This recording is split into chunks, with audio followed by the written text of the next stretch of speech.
Hello and welcome to Create Your Nice Day podcast. My name is Aimee Lamdieu, and right off the bat I need to make sort of an apology.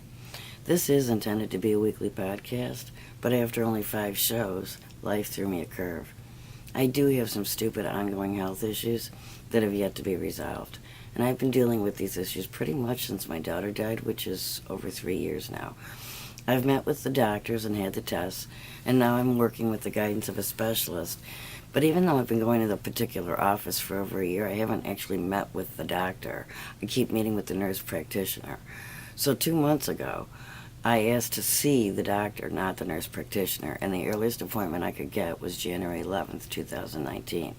Now that alone was shocking to me, but the other shocker was that in the meantime, I need to make do with the medication they've previously given me, that obviously is not right for the job.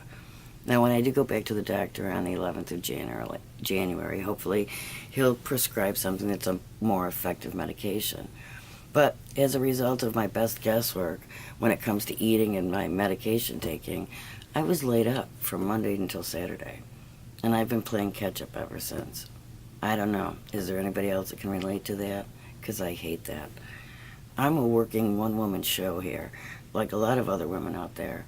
And when I have a setback with my health or the family has an emergency, well, I just try and do the best I can. And I can pretty much manage any problem, but it's the messy cleanup that follows the problem. That's where my challenge is. It always seems to require an unnecessary amount of guilt. And I don't know if that comes because of my previous life, but I don't know. I just know that I'm not the only woman out there to tear herself apart because she hasn't learned to walk on water while changing it to wine on her way to her personal Calvary. Now, I know I should always be recording a week ahead, but it hasn't started happening that way yet. It's not always easy to put on one of these little shows, and by the time I get one done for the week, I don't really feel like sitting down and doing another one. And as a result, there were 2 Sundays that I didn't record. Now, why am I telling you all this? Is it because confession's good for the soul? Well, partly. But partly I'm taking time to reveal my humanness to give you permission to goof up too. Come on now.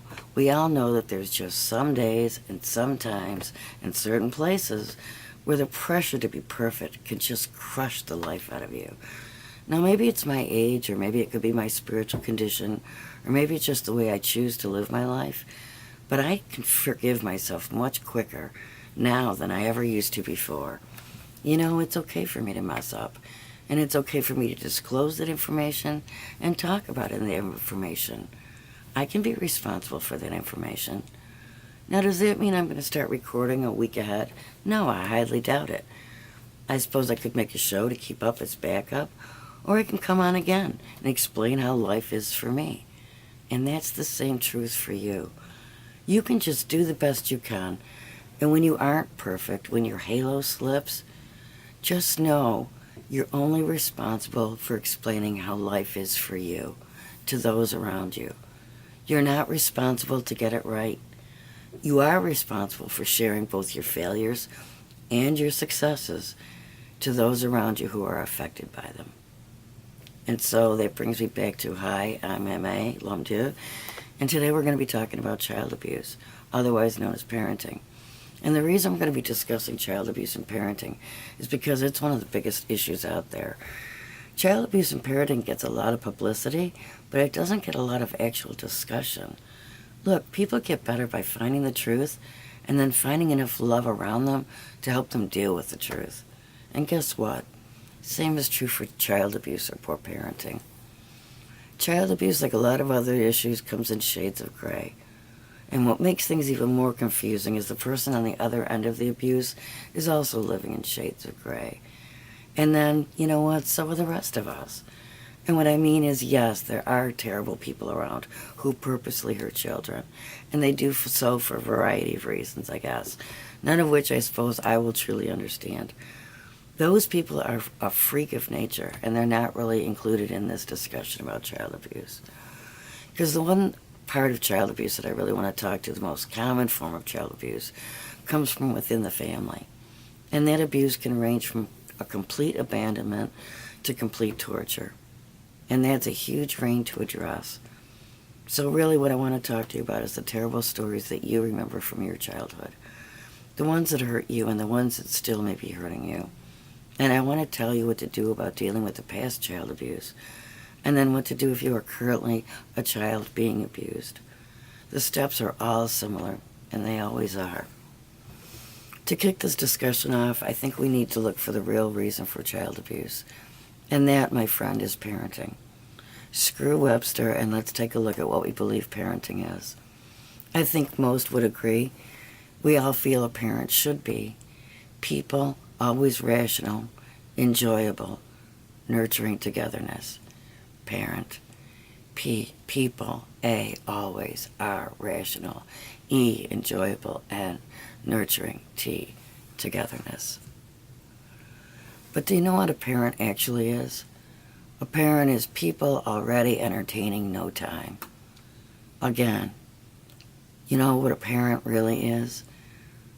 P, people. A, already. R, really. E, entertaining. N, no.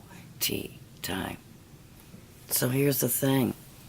I think we've heard more people use their childhood as a reason to remain broken, more than any other excuse in the book. And it's almost as though our society is so afraid to discuss child abuse that we handle it one of two ways. Either our people are hard and they say things like just get over it, or they're the people pretending to be caring angels who say things like, oh my God, you poor you. Both sides of that fence are hazardous to mental health. So here's the truth. You most likely did experience child abuse on some level, and I am sorry for that.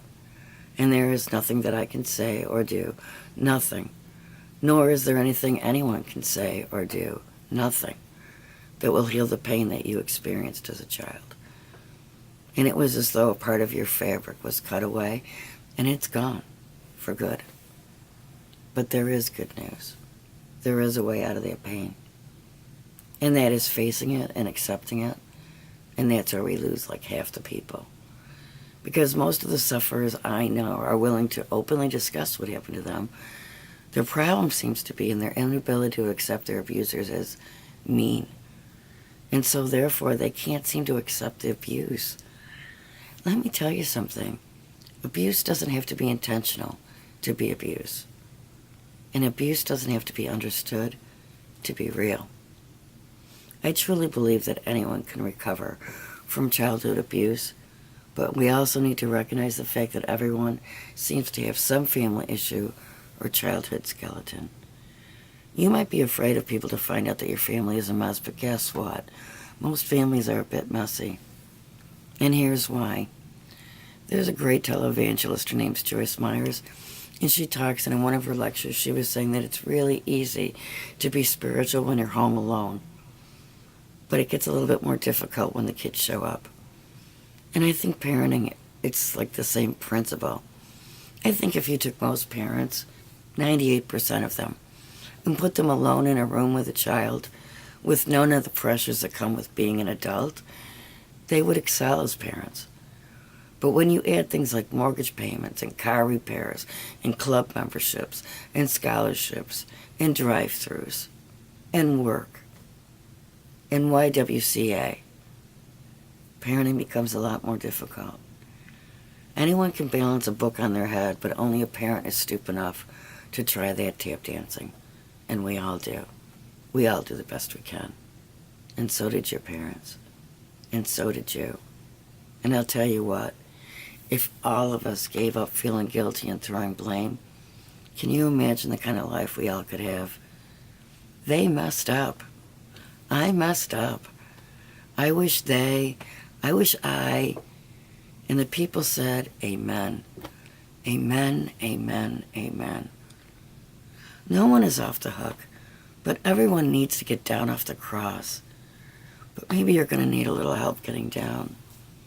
If you're being abused or currently being abused, then you need to get someone to help you. And I mean somebody who can really help you, not just someone to listen to you.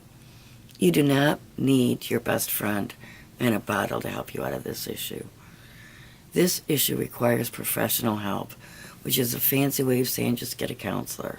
Get one person that you can talk to for 12 weeks, once a week, for 1 hour, to address not only the mess, but all the cleanup that goes with that as well.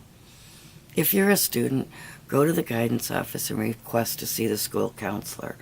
If you don't get along with the school counselor, just ask her to refer you to an outside counselor. No one needs to know why you want to talk to a counselor. Tell them you're worried about your SAT scores, for crying out loud. If you ask enough people, someone will get you the help that you need. Someone who can really help you. Okay. I want to talk to you guys about the spiritual scavenger hunt game. We did get a boost last week. There was a carnival in the village where I live, so I was able to get out 115 cards last week. Please snap those photos and send them in. I want to be able to give out a Disney gift card as soon as possible. And if you don't have a game card, request one on my website, createyourniceday.com.